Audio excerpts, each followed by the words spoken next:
Hey everyone, myself Nitish Kumar, undergraduate student at IIT BHU। जैसा कि आप लोग से वादा मैंने किया था कि मैं फिजिक्स, केमिस्ट्री, मैथ तीनों से रिलेटेड स्पेसिफिक वीडियो लाऊंगा कि फिजिक्स में इंपॉर्टेंट क्या है, फिजिक्स कैसे पढ़ना चाहिए आपको, मैथ कैसे पढ़ना चाहिए, केमिस्ट्री कैसे पढ़ना चाहिए। तो आज वीडियो है फिजिक्स की। मैं बताऊंगा कि फिजिक्स में मेंस में कैसे तुम 100 आउट ऑफ 100 भी ला सकते हो, मैं लेकिन 90 से ऊपर तो ला ही सकते हो, और एडवांस में तुम 70 प्लस ला सकते हो। मैं ऐसे ही नहीं बोल रहा हूँ क्योंकि मेरे खुद के आए हैं तब मैं बता रहा हूँ, क्योंकि मेरा फेवरेट फिजिक्स था। समझे, मेरे पूरा PCM में तीनों में सबसे अच्छा मेरा फिजिक्स था। तो चलिए हम लोग फिर स्टार्ट करते हैं वीडियो को।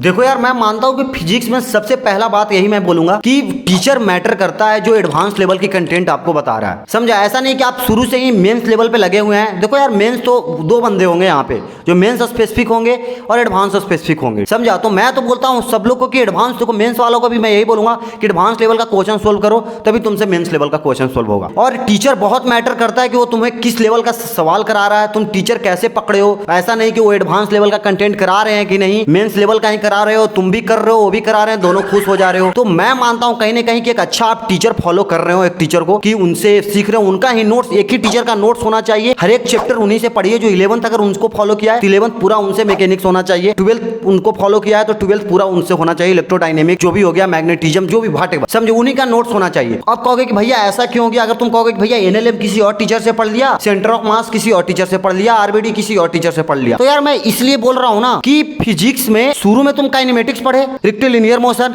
फिर प्रोजेक्टाइल मोशन, फिर आएगा इधर NLM, फिर आएगा वर्क पावर एनर्जी, फिर आएगा सर्कुलर मोशन। ये 4-5 चैप्टर शुरू का मैं ले रहा हूं। अब कहेगा कि भैया किसी से NLM पढ़ लिया, किसी से WPE पढ़ लिया, किसी से रेक्टिलिनियर मोशन पढ़ लिया, तो इसमें क्या दिक्कत है? यार दिक्कत नहीं है, लेकिन ये सब चैप्टर इंटरलिंक है कि पहला पढ़े तो दूसरा में उसका यूज आएगा, तीसरा पढ़े तो तीसरा में यूज आएगा, सर्कुलर मोशन पढ़े तो उसमें WPU का यूज आएगा जब तुम वर्टिकल सर्कुलर मोशन पढ़ रहे होगे। समझे, तो क्या है ना कि एक टीचर जो पिछला पढ़ा रखा है ना, तो वही जानेगा कि तुम्हें किस लेवल का क्वेश्चन देना है। नए टीचर से जाओगे ना तो नया चैप्टर पढ़ रहे होगे ना, तो उसे नहीं पता है कि तुम पिछला NLM कितना डीपली में पढ़ा, तुम्हें भी हवा नहीं लगेगा। हो सकता है कि WPE में वो अलग यूजेज बताए होंगे, क्योंकि बहुत सारे टीचर शॉर्ट ट्रिक भी बताते हैं अपने वे में। तो मैं यही बोलता हूं कि पूरा मैकेनिक्स एक टीचर से फॉलो करो, पूरा इलेक्ट्रोडायनेमिक्स एक टीचर से फॉलो करो। ये मैटर करता है यार, उनका नोट्स मैटर करेगा।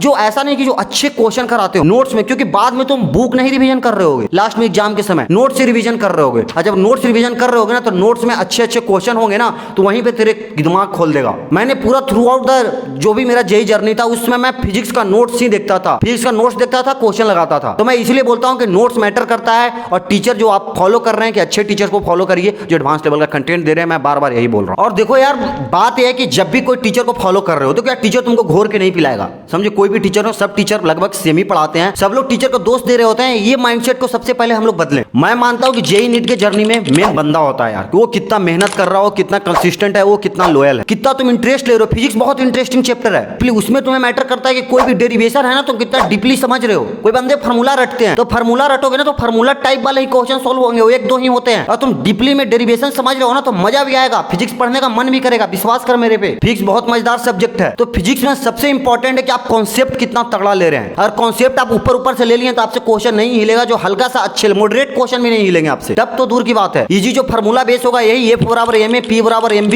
यही सब आपसे हिलेंगे। और ऐसे आते भी नहीं है, मेंस भी ऐसा नहीं पूछता, थोड़ा बहुत घुमाता ही है कि 2-3 फार्मूला तो यूज ही हो रहा हो। तो सबसे पहले मैं यही बोलूंगा कि कॉन्सेप्ट एकदम डीपली पे ध्यान देना, कि डीपली कॉन्सेप्ट लेना। दूसरा कि जब तुम डीपली कॉन्सेप्ट लिए हो तो ऐसा नहीं कि डीपली कॉन्सेप्ट लिए तो सब हो गया। डीपली कॉन्सेप्ट लेने के बाद क्या करना है तुम्हें, वो कॉन्सेप्ट लोगे तो 2 दिन बाद अगर नहीं तुम उस पर क्वेश्चन सोल्व किए तो भूल जाओगे। तो इसलिए फिजिक्स में बहुत ज्यादा प्रॉब्लम सोल्विंग पे फोकस करना है। जैसे कोई चैप्टर डिटेल में पढ़े तो तुम पहली बार में थ्योरी भी पूरा नहीं समझोगे, डेरिवेशन भी तुम्हें पूरा नहीं समझ में आ रहा होगा। जब तुम क्वेश्चन सोल्व करने जाओगे ना, तो उसमें 2-3 क्वेश्चन देखोगे ना, उसमें जब डेरिवेशन यूज हो रहा होगा ना, अच्छे लेवल के क्वेश्चन, क्वालिटी ऑफ क्वेश्चन की मैं बात कर रहा हूं, तो जब करोगे ना तो वहां पे माइंड तेरा खुलेगा कि अच्छा ये डेरिवेशन ऐसे हुआ था, इसमें ये एलिमेंट dx सर ने यहां से सेंटर ऑफ मास में जो काटा था इसके अलोंग, वो ऐसे यूज हो रहा है यहाँ पे देख। कभी कभी हम लोग सोच रहे होते हैं कि सेंटर ऑफ मास में सर डेरिवेशन करा रहे होते हैं कि रिंग का, हाफ रिंग का, हाफ डिस्क का, ट्रेंगल का, कि सेंटर ऑफ मास कहाँ पे होगा। तो सर एलिमेंट लेते हैं, इंटीग्रेट करते हैं और कहते हैं कि बेटा देखो ऐसे ऐसे आएगा, यहाँ से एलिमेंट लेंगे। हम लोग गुस्सा कर रहे होते हैं कि क्या करवा रहे हैं सर, डायरेक्ट बताइए ना कि सेंटर ऑफ मास यहाँ होता है। लेकिन तुम जब अच्छे लेवल का क्वेश्चन सोल्व करोगे ना, तब तुम्हें फील आएगा कि जो सर बताया था ना वो यहाँ पे मेरा यूज आ रहा है, कि मैं भी एक एलिमेंट लेना सीख गया हूँ कि हाँ भाई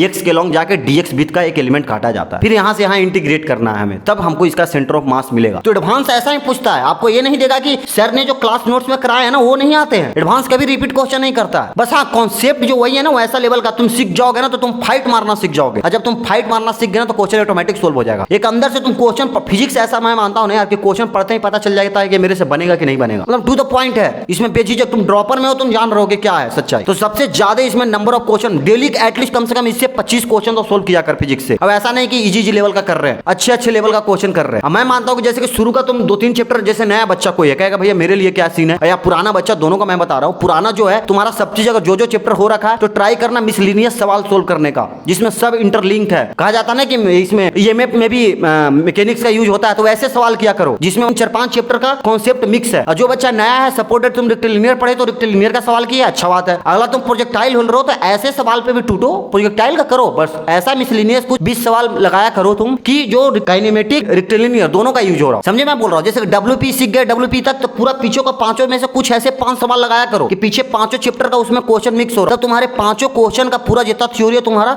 रिकॉल कर देगा। तो ये इंपॉर्टेंट है फिजिक्स में कि आप नंबर ऑफ क्वेश्चन ज्यादा लगा रहे हैं, इंपॉर्टेंट क्वेश्चन लगा रहे हैं, अच्छा बुक फॉलो कर रहे हैं। जो बच्चा ऑफलाइन पढ़ रहा है उसको मैं यही बोलूंगा कि अच्छा बुक फॉलो करो, ऐसा नहीं कि गहरा बुक फॉलो कर रहे हैं। और जो बच्चा इंस्टीट्यूट में, मैं आंख मूंद के बोलूंगा कि अपने इंस्टीट्यूट पे आंख मूंद के भरोसा रखो, मॉड्यूल सोल्व करो, पूरा एक क्वेश्चन मॉड्यूल का लगा दो। फिर नहीं हो रहा है तो, क्योंकि मॉड्यूल में अच्छे क्वेश्चन होते हैं यार। मैं जितना तक कोचिंग का देखा हूं हर एक का, तो सब में देखा हूं कि लगभग सब कोचिंग का सेम ही क्वेश्चन होता है। टाटा बस खाली यही कि पहला क्वेश्चन इसका है तो उसका हो सकता है एक्सरसाइज 3 में होगा, उसका एक्सरसाइज 2 में होगा, लेकिन सब कोचिंग के अच्छे क्वेश्चन होते। मैं हर एक कोचिंग का देख चुका हूं मॉड्यूल। और बात मैं बोल रहा हूं कि कंसिस्टेंसी, मैं पिछला वीडियो भी कंसिस्टेंसी पे था ज्यादातर, तो मैं यही बोल रहा हूं कि कंसिस्टेंट डेली रहना है, कि डेली हमको इसका नोट्स रिवीजन करना है, जो पढ़े कम से कम, जो हमें डीपीपी मॉड्यूल जो भी हम आज बुक में टारगेट रखे कि 20 क्वेश्चन लगाना है इस चैप्टर का, तो लगाना है। ऐसा होता है कि थ्योरी पढ़ लिए, माइंड में चलता है कि ये चैप्टर खत्म हो गया, लेकिन वो खत्म नहीं हुए होते हैं असली में, क्योंकि उस पर आप जब तक नंबर ऑफ क्वेश्चन नहीं लगाए हैं ज्यादा, उस पर जब तक आप ज्यादा क्वेश्चन नहीं लगाएंगे, प्रैक्टिस नहीं करेंगे, तो आप वो चैप्टर में आप महारत हासिल नहीं कर सकते, वो चैप्टर में आप कमांड नहीं बना सकते हैं, क्योंकि उसको आप में आपको हमेशा डर अंदर कहीं ना कहीं बैठा रहेगा कि भाई पढ़ तो लिए हैं लेकिन सवाल आएगा तो नहीं हिले। वो सब जानते हैं खुद को। और मैं यही बोलूंगा कि जैसे कि तुम देखो कहीं इंपॉर्टेंट चैप्टर क्या है, अगला वीडियो में ले आऊंगा इंपॉर्टेंट चैप्टर पे क्या है। इंपॉर्टेंट चैप्टर में ये भी बताऊंगा मैं कि इंपॉर्टेंट टॉपिक क्या होता है, समझे। ये बोलना चाहूंगा कि इंपॉर्टेंट चैप्टर जो भी एडवांस मेंस का है, तुम जान रहे होगे सबसे ज्यादा जो इंपॉर्टेंट है, जिससे सवाल तो मिनिमम आते ही हैं हर एक साल 2 या 3, तो वो जब चैप्टर जब पढ़ने जाओ ना तो उसको थोड़ा डिटेल में पढ़ो, उस पर थोड़ा टाइम दो, उसके नंबर ऑफ क्वेश्चन ज्यादा लगाओ, लास्ट में वही तुम्हें बूस्ट अप। वो चैप्टर से डर नहीं लगेगा तुम्हें। क्या होता है कि तुम किसी में 20 सवाल लगा रहे हो ना, जो चैप्टर इंपॉर्टेंट ना उसमें मैं कहूंगा 30 लगा दे। कहने का मतलब समझ रहा है ना कि तुम उसमें मतलब कि प्रैक्टिस ज्यादा कर दे, डर ही ना लगे कैसा भी सवाल आए, तुम वैरायटी ऑफ क्वेश्चन देख चुके हो। इसीलिए इंपॉर्टेंट चैप्टर बहुत इंपॉर्टेंट है और मैं इस पे लाऊंगा वीडियो, आप लोग डरने की बात नहीं है। और मैं यही बोलूंगा कि फिजिक्स बहुत इंटरेस्टिंग चीज है और थ्योरी इसका डीप में पढ़ने की कोशिश करें, मजा आएगा यार। डेरिवेशन पे ध्यान दिया करना, नहीं मजा आया तो बोलना एकदम। एक बार जब इंटरेस्ट जागेगा ना, मेरे साथ भी ऐसा होता था, शुरू में फिजिक्स नहीं पढ़ने में मन लगता था। वो डिपेंड करता है, मेरे बहुत अच्छे टीचर मिले थे, इसलिए मैं बोलता हूँ कि टीचर मैटर करते हैं फिजिक्स में थोड़ा सा, ठीक है कि वो कैसे पढ़ा रहे हैं, उनका तरीका कैसा है। अगर नहीं समझ में आ रहा था एक टीचर को मैं इसलिए बोलता हूँ कि फॉलो करो। मैं एक ही टीचर को फॉलो किया था, समझा। 11th पूरा एक टीचर को फॉलो किया, 12th पूरा एक टीचर को फॉलो किया। तो क्योंकि वो जब एक टीचर को आप फॉलो कर रहे होते हैं तो उन्हीं का नोट्स होता है। मल्टीपल टीचर आप फॉलो करिएगा ना तो बहुत सारे आपके पास नोट्स होते हैं और आप कंफ्यूजन में होते हैं, ये पढ़ूं वो पढ़ूं वो पढ़ूं,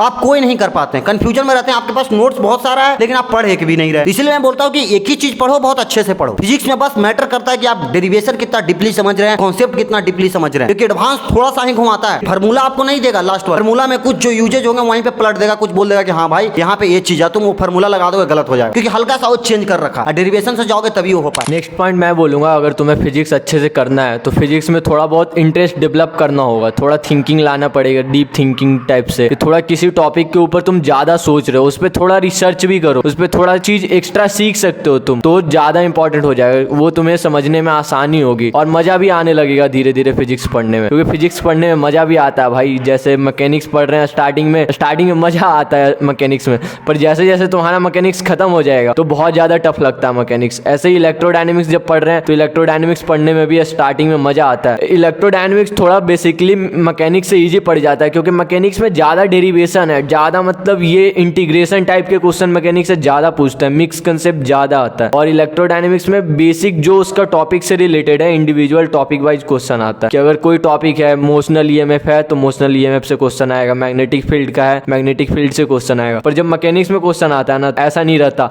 कि बस एंगुलर मोमेंटम कंजर्वेशन का क्वेश्चन क्वेश्चन है तो बस वही आएगा। उसमें बर्क एनर्जी थ्योरम भी आगे लग रही होगी, कहीं प्रोजेक्टाइल भी लग रहा होगा, कुछ भी लग सकता है, कोई ठीक नहीं। आरबीडी भी आना चाहिए बेसिक। तुम्हें थोड़ा बहुत इंटरेस्ट डेवलप करके इंटरलिंक करके पढ़ो। मैं बोलूंगा फिजिक्स को तुम एट पर्टिकुलर टॉपिक वाइज मत पढ़ो कि बस मैं पढ़ रहा हूँ 1D मोशन तो बस 1D समझूंगा, 2D पढ़ रहा हूँ तब 2D, NLM पढ़ रहा हूँ तब NLM। ऐसा जब पढ़ो उसके बाद जब रिवीजन करो ना तो एक बार में ऐसा पूरा रिवाइज करने का ट्राई करो ताकि तुम्हें सारा चीज रिलेट कर पाओ अच्छे से और थोड़ा समझ सको कि कैसे रिलेटेड है ये सब एक दूसरे से। वो तुम्हारी प्रॉब्लम सॉल्विंग में भी बहुत ज्यादा हेल्प करेगी। तो मैं बोलूंगा फिजिक्स में अगर तुम किसी चीज को पढ़ रहे हो तो नोट्स पे सबसे ज्यादा रिलाई करो। नोट्स बहुत ज्यादा इंपॉर्टेंट है इसमें। तुम एक पर्टिकुलर टीचर का नोट्स पढ़ो, उसमें सब चीज वो बताएंगे। डेरिवेशन होना चाहिए, कुछ अच्छे क्वेश्चन होने चाहिए, कुछ PYQ होने चाहिए। फिजिक्स में मैं बोलूंगा थोड़ा एडवांस का जो पुराने वाले PYQ होते हैं, कुछ 90 80 90 90 वाले, वो भी थोड़े अच्छे होते हैं तो उन्हें भी उठा के कर सकते हो। नोट्स में कर सकते हो 2-3 सवाल सॉल्व। मैं नहीं बोल रहा पूरा सॉल्व करो तुम, पर थोड़ा बहुत कर लेना, वो इंपॉर्टेंट होता है थोड़ा। वो तुम्हें कंसेप्ट बनाने में हेल्प करेगा। और मैं बोलूंगा फिजिक्स में तुम एक चीज को डेरिवेशन करो। तुम फिजिक्स पढ़ रहे हो तो ऐसा मानो तुम्हें कुछ आता नहीं है स्टार्टिंग में। F = ma हुआ क्यों, ऐसा सोचो और उसे फिर डिराइव करने की कोशिश करो। और मैं ये भी चीज बहुत ज्यादा देखा हूँ फिजिक्स, मतलब कोई बंदे कर रहे होते हैं तो रिवीजन करते हैं कुछ चीज, वो डिराइव कर रहे हैं तो ये डेरिवेशन में स्टार्टिंग के कॉन्सेप्ट देखेंगे और फिर वहां के बाद देखेंगे कि आगे तो बस मैथमेटिकल कैलकुलेशन है, छोड़ देता हूँ, बेसिक इंटीग्रेशन ही तो लगा, और वो छोड़ के निकल जाते हैं। और कभी बाद में एलिमेंट लेना हो चाहे कुछ लेना हो, वहां पे वो सोच नहीं पाते, फंस जाते हैं क्योंकि उन्होंने सॉल्व करके आगे देखा ही नहीं। उनके मैथमेटिक्स थोड़ी सी वहां पे वीक रह गई, आगे की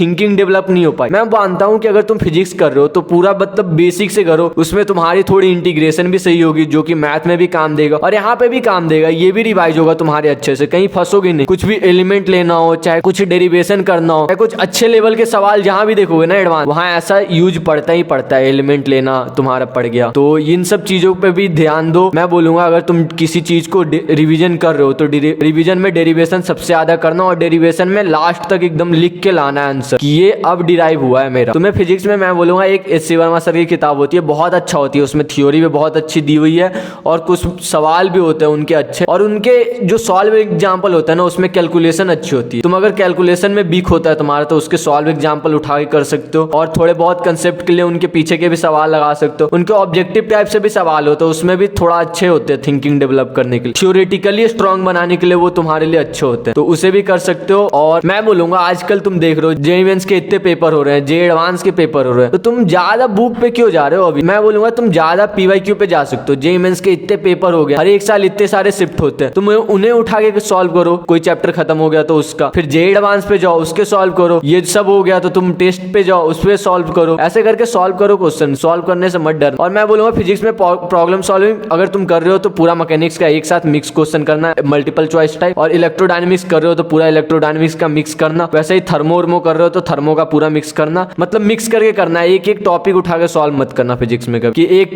क्वेश्चन सॉल्व करने से एक टॉपिक क्लियर हो रहा है। मैं मानता हूं अगर तुम फिजिक्स के अच्छे क्वेश्चन लगा रहे हो तो उसमें एक क्वेश्चन सॉल्व करने से एटलीस्ट तुम्हारे 4-5 टॉपिक क्लियर करना चाहिए, तब वो क्वेश्चन दम का है, नहीं तो कोई दम का नहीं है। और लास्ट में यही रहेगा अगर आप लोग चाह रहे हैं कि भैया कोई बुक बताओ बेस्ट बुक, तो मैं यही बोलूंगा यार कि अभी जो बताया हूं उतना फॉलो करो। और लास्ट जब तुम आएगा ना 1-2 महीना बाद मैं आप लोगों को लाऊंगा, क्योंकि मैं जान रहा हूं कि बेस्ट बुक क्या है, आपको फॉलो करना चाहिए, ठीक ना। क्या है कि जब पूरा थ्योरी कंप्लीट हो चुका, मैं एडवांस के समय बंदे को रिकमेंडेट किया था जब अपना JEE 2024 का एडवांस का एग्जाम हुआ था, उस समय बंदे बोले थे कि भैया बुक बताओ। मैं पूरा पढ़ लिया हूं लेकिन मेरे पास क्वेश्चन करने के नहीं है, तो मैंने अच्छे बुक बताए थे। बंदे बोल रहे थे कि भैया बहुत बोल रहे थे कि अच्छा बुक है भैया, मैथ का भी बताओ, तो मैथ का भी बताया था, केमिस्ट्री का भी बताया था। तो मैं तुम लोग बोल रहा हूँ कि बुक पे मैं वीडियो ले आऊंगा, डरने की बात नहीं है, लेकिन मैं यही बोलूंगा कि यार जो अभी तुम्हारे पास कंटेंट है ना उसे खत्म करो। SC वर्मा मैं मानता हूँ कि कॉन्सेप्ट के लिए बहुत सही बुक है। अभी जो बंदा अभी मतलब कि मान लीजिए जिसके पास कोचिंग नहीं है ना मॉड्यूल है, जो सेल्फ स्टडी कर रहा है, तो मैं बोलता हूँ कि SC वर्मा तुम कर। नहीं होंगे SC वर्मा भी तेरे साथ, वो भी अच्छा से कर लिया तो मेंस में मान के चल के तेरे तो 100 है, अगर तू उसका एक भी क्वेश्चन नहीं छोड़ रहा। एडवांस के लिए नहीं बोलूंगा कि SC वर्मा भी सफिशिएंट है। इसीलिए मैं बोलता हूँ कि टीचर इंपॉर्टेंट है। क्यों टीचर इंपॉर्टेंट है फिजिक्स में? क्योंकि जब तुम लास्ट के एग्जाम के समय जब नोट्स रिवीजन कर रहा होगा तो उसमें तुम इधर उधर बुक नहीं करेगा, नोट्स ही रिवीजन करेगा 10 दिन में।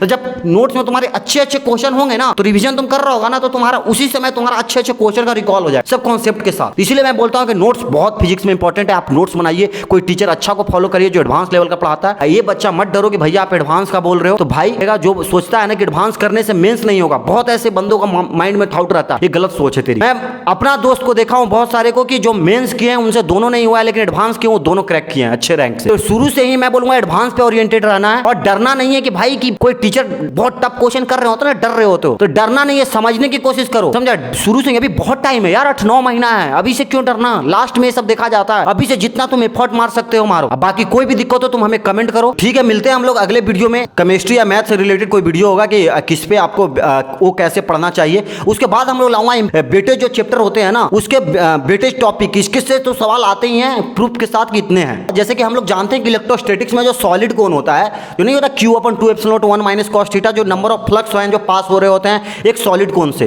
तो इससे तुम देखिए जे एडवांस हर एक साल 1 या 2 क्वेश्चन पूछता है, एकदम फ्री का नंबर है, ये फार्मूला लगाओ पाओ। एडवांस के समय हम लोग ऐसे वीडियो लाए थे, इसीलिए बहुत सारे बंदों को फायदा किया था। इसलिए मैं सोचता हूं कि आप लोग को भी बता दूंगा, लेकिन मैं लाऊंगा वो वीडियो पहले केमिस्ट्री मैथ से रिलेटेड लेके आ जाऊंगा, फिर उसके बाद ये लेके आऊंगा। तो चलिए आप लोग हमारे साथ कनेक्टेड रहिए और डिमोटिवेट नहीं हो, अभी बहुत समय है। बस यही बोलूंगा कंसिस्टेंसी से लगे रहो, बिल्कुल होंगे। चलो बाय।